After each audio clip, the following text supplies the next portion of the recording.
Hola a todos y bienvenidos a mi canal. Mi nombre es Rebe y el día de hoy les traigo la segunda parte de esta trilogía de The Clash, y la cual también es la primera parte del ciclo de bandas.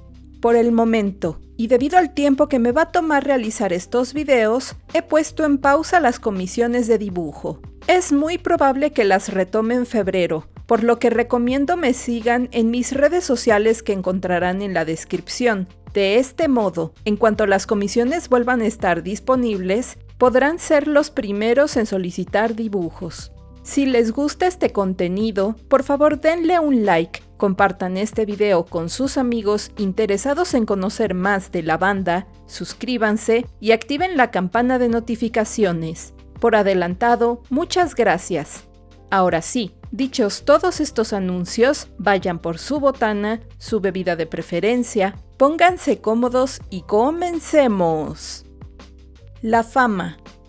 Entre agosto y septiembre de 1979, The Clash volvería al estudio a grabar el álbum que los volvería leyendas, London Calling. Este álbum, además de contar con la participación del productor Guy Stevens, también tuvo fuertes influencias de géneros como reggae, ska, rockabilly y rock and roll, por mencionar algunos. Para esta tercera producción, el grupo ya se había separado de Bernard Rhodes, razón por la cual ellos también dejaron de ensayar en el estudio de Camden Town. El nuevo manager, Johnny Green, junto con uno de los roadies de la banda, se encargaron de encontrar otro lugar para trabajar, el Vanilla Studios, ubicado en la zona de Pimlico, en Londres. Durante esta época, tanto Joe como Mick pasaron por una etapa de bloqueo que tuvo como consecuencia que ellos no escribieran ni una sola canción durante todo un año. A mediados de 1979, The Clash ensayó haciendo covers de canciones, aunque a diferencia de las sesiones de grabación anteriores, la banda decidió que estas prácticas permanecerían privadas con el fin de volver a adquirir confianza y animarse a realizar nuevos temas. Los integrantes de The Clash desarrollaron un horario estricto en el cual, durante las tardes, ensayaban canciones. Más adelante, tenían partidos de fútbol que permitieron a los integrantes desarrollar lazos amistosos. Luego iban a tomar unas cervezas en el bar más cercano y concluían con una segunda ronda de ensayos. Entre las canciones más destacables del álbum están London Calling. El título de la canción y nombre del álbum se basó en la señal de alerta del BBC World Service, que se ocupaba durante la Segunda Guerra Mundial y misma que se transmitió también para anunciar el accidente de 3 Mile Island, un incidente nuclear que ocurrió en la central del mismo nombre el 28 de marzo de 1979. Este evento también fue ocupado por Stromer como inspiración para este tema, siendo prueba de ello el verso The Ice Age is coming, the sun's zooming in, engines stop running, the wheat is growing thin, a nuclear error, but I have no fear, 'cause London is drowning and I live by the river, que significa, se acerca la era del hielo, el sol se aproxima, los motores dejan de funcionar, el trigo se adelgaza, un error nuclear pero no tengo miedo, porque Londres se hunde y yo vivo junto al río. La última frase surgió debido a la preocupación que tenían los habitantes de Londres si el río Támesis subiera su nivel hasta inundar el centro de la ciudad. Este miedo dio paso a que se construyera la barrera del Támesis, un cerco con el cual se previenen inundaciones y tormentas procedentes del mar. Esta canción también hizo referencia a la escena punk de esa época, la cual, de haber pasado por una etapa de popularidad, para 1977 había comenzado su etapa de declive. La frase "Now, don't look to us, phony Beatlemania has beaten the dust", traducida a "Ahora no nos mires, la tonta Beatlemanía ha mordido el polvo", era una clara referencia al auge y caída del movimiento punk, mismo cuya existencia solo tenía dos opciones: desaparecer o evolucionar. Lost in the Supermarket. Este tema fue interpretado por Mick Jones y la letra fue escrita por Joe Strummer, aunque a ambos se les acreditó la creación de ella. El supermercado al cual se hizo referencia fue el International Tea Company Stores, una cadena de tiendas la cual tuvo varias sucursales en Londres. En International, el objetivo era el de vender té directamente al consumidor, en lugar de hacerlo a través de cadenas de tiendas. Tras varios cambios de administración, e incluso las múltiples veces que se compró y vendió esta empresa, al final, en 1994, International, ya bajo el nombre Summerfield, terminó extinguiéndose como compañía. Sin embargo, en la canción de The Clash, la letra nos narra la historia de una persona que tiene dificultades al asumir que el mundo en el cual vive se está comercializando a pasos agigantados, y por ende, el consumismo aumenta. También, la letra hace referencia a cómo este tipo de comercialización acelerada provoca que la gente se enfoque en lo material, en este caso los descuentos y promociones, y esto lentamente los aísla hasta desilusionarlos.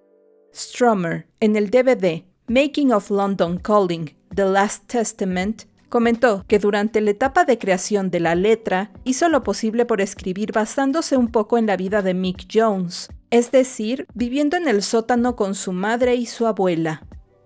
Spanish Bombs.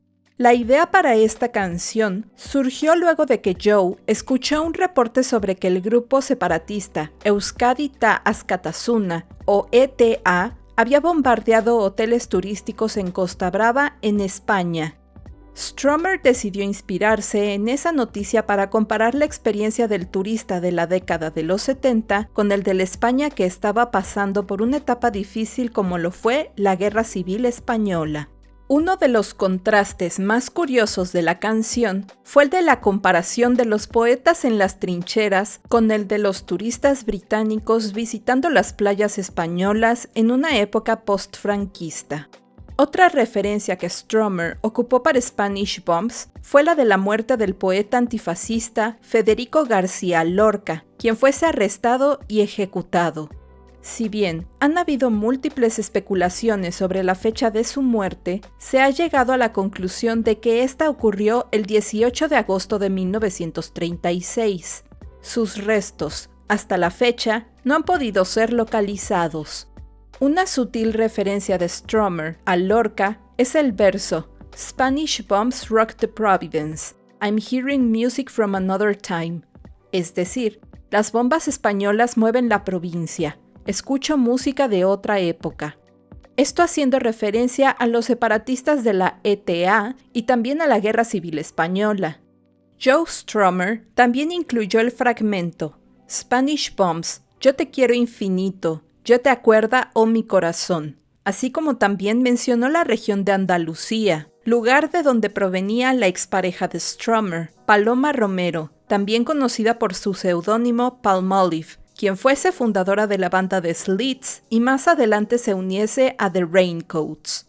Obviamente, hablaré más de estos proyectos de punk feminista en videos futuros.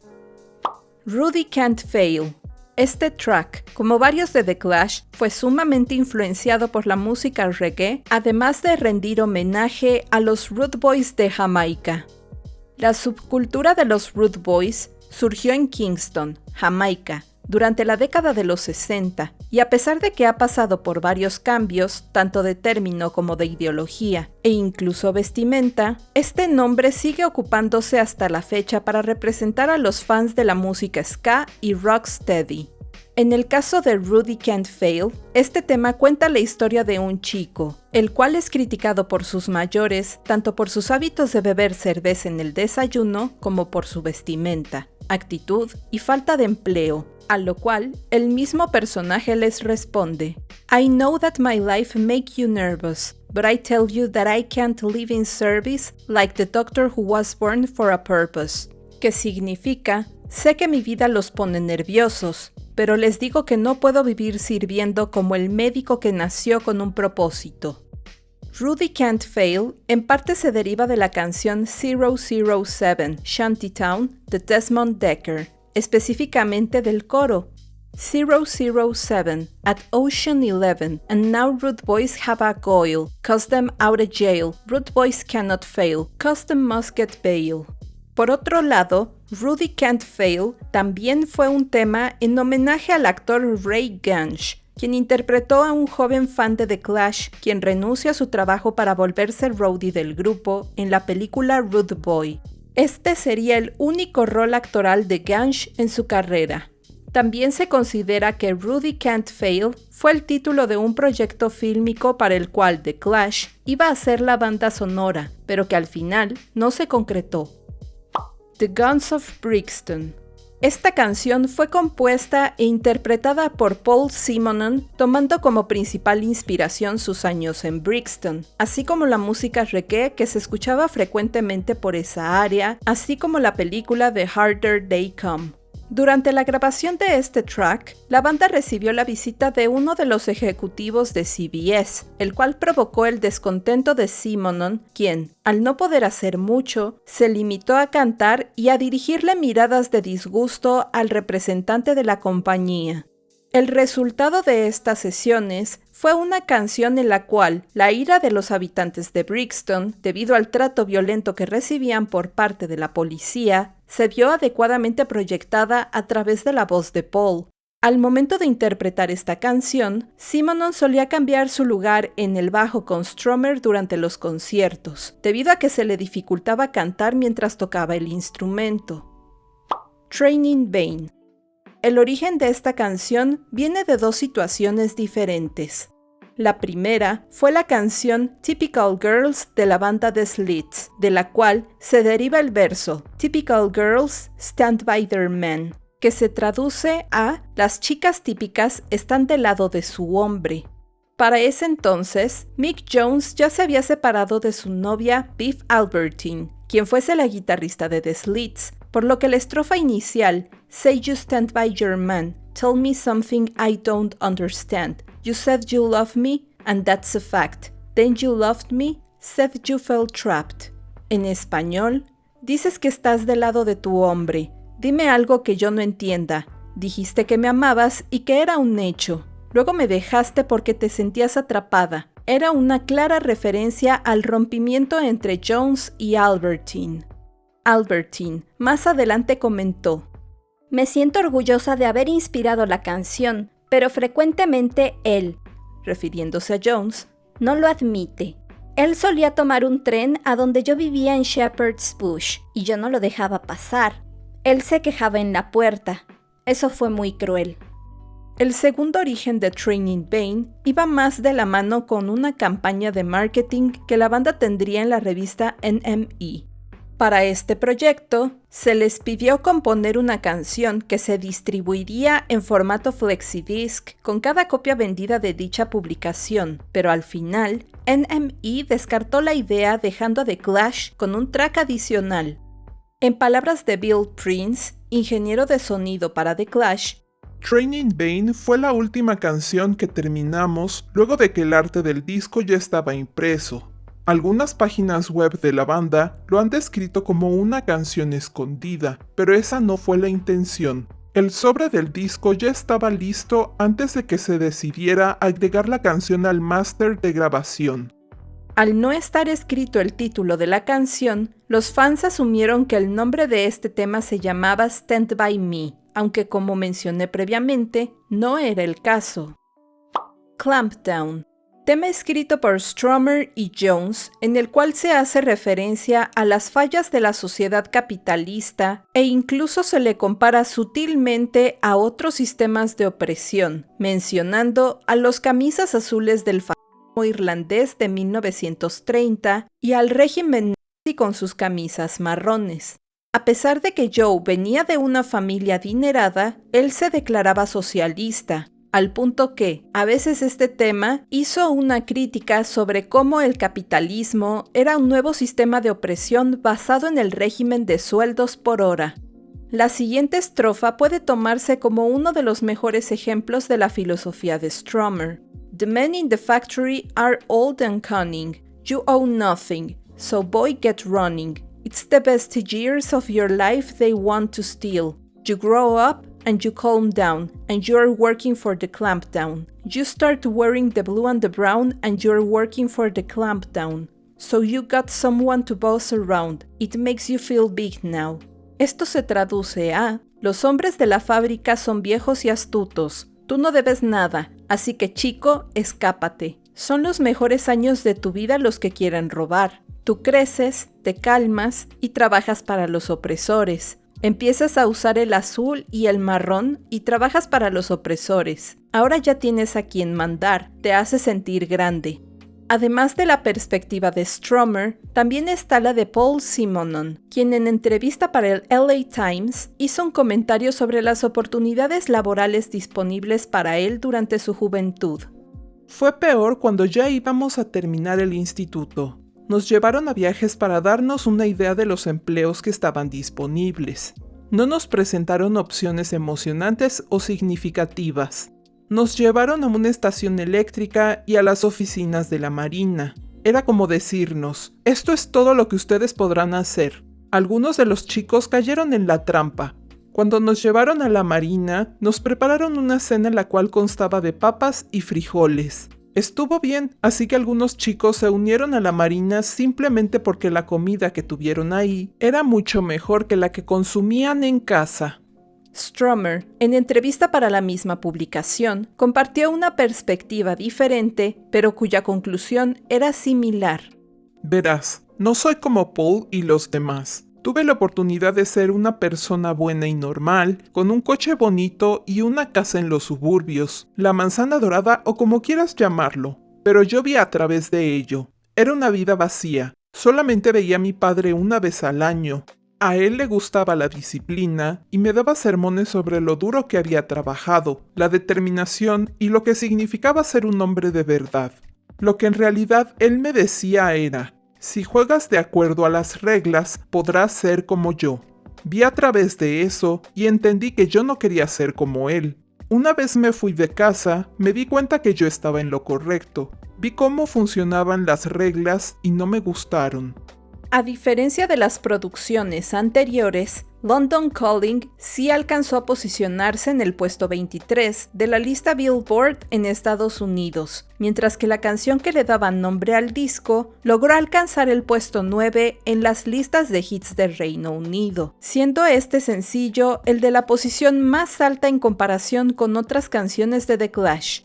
Previo a la grabación del que sería su cuarto álbum, The Clash lanzaron un single titulado Bank Robber, el cual aparecería años más tarde en el compilado Black Market Clash. Curiosamente, quienes también asistieron a la grabación de este single fueron dos jovencitos llamados Ian Brown y Pete Gardner, quienes tras escuchar rumores sobre que The Clash estaba grabando en Manchester, decidieron caminar por el centro de la ciudad hasta que lograron escuchar a Topper Headon tocar la batería en el edificio del Pluto Studios. En un descanso, Headon salió, se encontró con los chicos y los invitó a la sesión. 3 años después, Brown y Gardner formarían su propia banda, Stone Roses, y compartirían esta historia en el libro de John Robb titulado Stone Roses and the Resurrection of British Pop. Pero esa es otra historia para otro video. Para febrero de 1980, iniciaron oficialmente las grabaciones de la cuarta producción de The Clash titulada Sandinista, nombre que hacía referencia al Frente Sandinista de Liberación Nacional de Nicaragua. CBS tomó en cuenta el éxito que fue el álbum doble London Calling, por lo que permitieron que la banda siguiese trabajando con un formato largo, siendo en parte esta la razón por la cual Sandinista cuenta con 3 discos. Además de haber sido grabado en Manchester, este proyecto también se realizó en Jamaica y Nueva York, e incluso fue producido por la banda, principalmente por Mick Jones y Joe Strummer, mientras que volvieron a contar con la colaboración del ingeniero de audio Bill Prince, solo que ahora él se encargaría de grabar y mezclar las canciones. The Clash no solo quiso limitarse al punk y al reggae. Esta vez decidieron incorporar nuevos géneros a su música, principalmente dub, rhythm and blues, calypso y gospel. Mientras The Clash estuvo trabajando en Nueva York, durante un tiempo corto, Paul Simonon no pudo estar con ellos debido a que estuvo ocupado actuando en la película Ladies and Gentlemen, The Fabulous Stains. por lo cual tuvo que ser reemplazado por el bajista Norman Watt Roy de la banda Ian Dury and the Blockheads. Además, The Clash también contó con la participación de otros músicos como la cantante Ellen Foley, quien además, en ese entonces, era la novia de Mick Jones, el guitarrista Ivan Julian, del grupo Richard Hell and the Boy Deutz, Lou Lewis, de Eddie and the Hot Rods, y Timon Doug, violinista y amigo de Joe, así como futuro colaborador de este. Sandinista sería el único disco en el cual los 4 integrantes de The Clash tendrían el rol de vocalista principal, destacando las canciones Ivan Meets G.I. Joe con Topper Headon como voz principal y The Crooked Beat a cargo de Paul Simonon. De esta producción, las canciones que más destacaron fueron The Call Up. Este tema inicia y cierra con un grupo de soldados estadounidenses marchando mientras realizan un canto de guerra, también conocido popularmente como Cadence Calls o Jody Calls. The Call Up hace referencia tanto al reclutamiento militar de jóvenes, a los conflictos bélicos y también al reloj del apocalipsis o reloj del juicio final, una herramienta inaugurada por el Bulletin of the Atomic Scientists de la Universidad de Chicago y la cual permite a la humanidad conocer qué tan cerca está de su destrucción. Similar a otras canciones de la banda, The Call Up hace una crítica a los trabajos sin futuro, aunque enfocándose más en el área militar. Uno de los eventos que pudo haber inspirado esta canción es la reinstauración del reclutamiento militar obligatorio por parte del Congreso de los Estados Unidos en 1980, a pesar de que esta práctica ya se había descartado 7 años atrás. Debido a esta decisión, los jóvenes entre 18 y 25 años tuvieron que volver a registrarse en el Selective Service System. Hitsville, UK. Este track es un dueto entre Mick Jones y Ellen Foley. El objetivo de la canción fue el de hacer referencia a la escena musical indie en Reino Unido, a la par de criticar prácticas como la promoción de álbumes, basándose únicamente en los sencillos más populares. El título de la canción hace alusión a la disquera Motown Records, la cual, además de llevar a la fama estrellas como Marvin Gaye, The Supremes y Stevie Wonder, ocupaban el nombre Hitsville, USA en sus primeras oficinas en Detroit. The Magnificent Seven. Mientras The Clash se encontraba grabando en Nueva York, los integrantes tuvieron la oportunidad de ver varios actos musicales de hip hop, destacando entre ellos The Sugar Hill Gang y Grandmaster Flash and the Furious Five. A pesar de que el hip hop y el rap apenas estaban surgiendo como otro género musical, para Mick Jones fue un nuevo sonido que le impresionó al punto de cargar a todas partes un radiocassette, el cual hizo que le dieran el apodo Whack Attack. Otra técnica que The Clash adoptó del rap fue el improvisar letras. Stromer no solo se encargó de crear las estrofas de The Magnificent Seven con este elemento, también lo ocupó en la canción Lightning Strikes Not Once But Twice. The Magnificent Seven se convertiría en uno de los primeros intentos de creación de rap blanco, al igual que la canción Rapture del grupo Blondie, track que vería la luz 6 meses después. Luego del lanzamiento de la canción, 2 de los integrantes de The Blockheads, Norman Watt Roy y Mickey Gallagher, declararon ser los responsables de la creación de The Magnificent Seven y argumentaron que el track se basó en una de las composiciones en las cuales ellos estaban trabajando. Esto creó roces entre Ian Dury and the Blockheads y The Clash, por lo que no volvieron a colaborar en producciones siguientes. También, el 12 de abril de 1981, se lanzó un remix de The Magnificent Seven bajo el nombre The Magnificent Dance. Esta versión estuvo a cargo de Joe Strummer, Paul Simonon y Bernard Rhodes, con quien accedieron a trabajar una vez más. Sin embargo, los 3 optaron por ocupar un seudónimo para el lanzamiento de esta versión. Es así que registraron The Magnificent Dance bajo el seudónimo Pepe Unidos, mismo que ocuparían para el lanzamiento de un remix de The Call Up llamado The Cool Out. Y Washington Bullets. tema el cual atacaba las medidas de política exterior por parte de los Estados Unidos, así como su visión imperialista. Algunos ejemplos que The Clash menciona en esta canción son la Revolución Cubana, el movimiento sandinista en Nicaragua, la invasión de Bahía de Cochinos, e incluso se hace mención de la ejecución del activista chileno Víctor Jara en manos de la dictadura de Augusto Pinochet. Aunque se podría pensar que Washington Bullets solo critica al gobierno estadounidense, también ataca a los estados comunistas al hacer referencia al maltrato que recibieron los monjes budistas por parte de la República Popular China, y hacen mención de la invasión a Afganistán por parte de la Unión Soviética. Washington Bullets también es una de las canciones más experimentales dentro de la discografía de The Clash, debido a que mezcla reggae con marimba y algunos riffs de guitarra, mientras que la canción tiende a ser más spoken word que melodía. La recepción de Sandinista estuvo muy dividida. Algunos críticos de música consideraron que este proyecto hubiese sido mejor si el álbum se hubiese limitado a solo un disco, mientras que otros lo compararon con el White Album de The Beatles. En el 2020, Sandinista ocupó el puesto 323 en la lista de los 500 mejores álbumes de todos los tiempos de la revista Rolling Stone. Lamentablemente, sería con los siguientes proyectos que los integrantes de The Clash comenzarían a tener diferencias, y en un intento por salvar a la banda, decidirían volver a trabajar con Bernard Rhodes, pero esto se los contaré en la última parte de esta trilogía. Muchas gracias por acompañarme en este video. Espero tengan una excelente semana. ¡Hasta luego!